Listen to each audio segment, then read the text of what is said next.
بسم اللہ الرحمن الرحیم۔ السلام علیکم ناظرین، آج ہم حضرت موسیٰ علیہ السلام کی پیدائش کا واقعہ بیان کریں گے۔ بنی اسرائیل کی حالت حضرت موسیٰ علیہ السلام کی پیدائش سے پہلے یہ تھی کہ یہ لوگ فرعونیوں کے خادم تھے۔ فرعونیوں نے ان کو مختلف قسم کے کاموں پر مقرر کیا ہوا تھا۔ کچھ لوگوں کو تعمیر کے کاموں پر لگایا ہوا تھا اور کچھ لوگوں سے ہل چلانے کا کام لیا جاتا اور کچھ لوگوں سے کھیتی باڑی کے مختلف کام لیے جاتے۔ کچھ لوگ فصل کی کاشت اور کٹائی وغیرہ کے کاموں پر مقرر تھے۔ گندے کاموں پر بھی انہیں ہی لگایا جاتا۔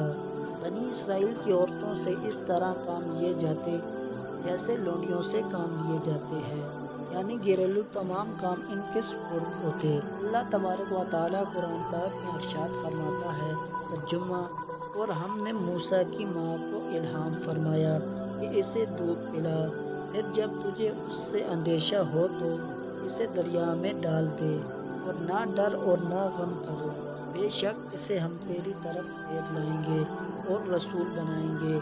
آپ علیہ السلام کی پیدائش سے پہلے ہی آپ علیہ السلام کی والدہ کے دل میں یہ بات ڈال کر یقین کرا دیا گیا تھا کہ پیدائش کے بعد بچے کو دودھ پلاتی رہو۔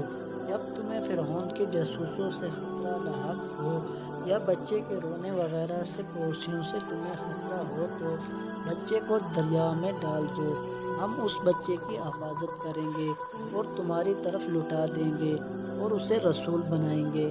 حضرت موسیٰ علیہ السلام کی والدہ پر جب ولادت کا وقت قریب ہوا تو آپ علیہ السلام کے پاس ایک دائی آئی، ان میں سے جو فرعون نے بنی اسرائیل کی عورتوں کے لیے مقرر کر رکھی تھی۔ جب حضرت موسیٰ علیہ السلام پیدا ہوئے تو آپ علیہ السلام کی دونوں آنکھوں کے درمیان سے نور کی کرنیں ظاہر ہو رہی تھیں۔ ان کو دیکھتے ہی دائی کا ہر جوڑ کانپنے لگا۔ اس کے دل میں حضرت موسیٰ علیہ السلام کی محبت ڈال دی گئی۔ اس نے کہا، اے عورت، میں تو اس بچے کو قتل کرنے کے لیے آئی تھی، لیکن مجھے اس سے شدید محبت ہو چکی ہے، اس لیے تم اپنے بچے کو محفوظ کر لے۔ وہ دائی یہ کہہ کر چلی گئی۔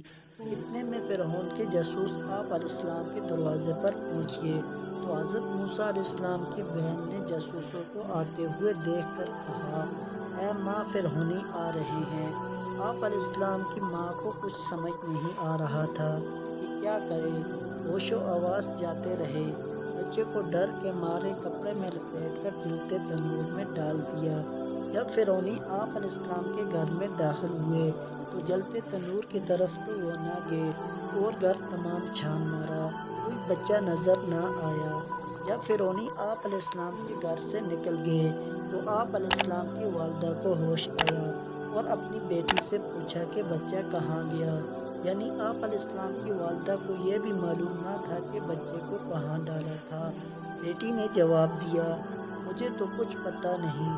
اتنے میں تنور سے آہستہ آہستہ رونے کی آواز آنے لگی تو آپ علیہ السلام کی والدہ نے دیکھا کہ بچے پر آگ ٹھنڈی سلامت ہو چکی ہے۔ انہوں نے بچے کو تنور سے نکال لیا۔ والدہ کو جب یہ فکر دامنگیر ہوئی کہ فرعون بچے کی تلاش میں پوری جدوجہد کر رہا ہے تو انہوں نے بچے کو صندوق میں ڈال کر دریا میں ڈالنے کا فیصلہ کر لیا، کیونکہ اللہ تبارک و تعالیٰ نے ان کے دل میں پختہ بات ڈال کر یقین کرا دیا گیا تھا کہ بچہ اس طرح محفوظ رہے گا اور ایک دن انہیں واپس مل جائے گا۔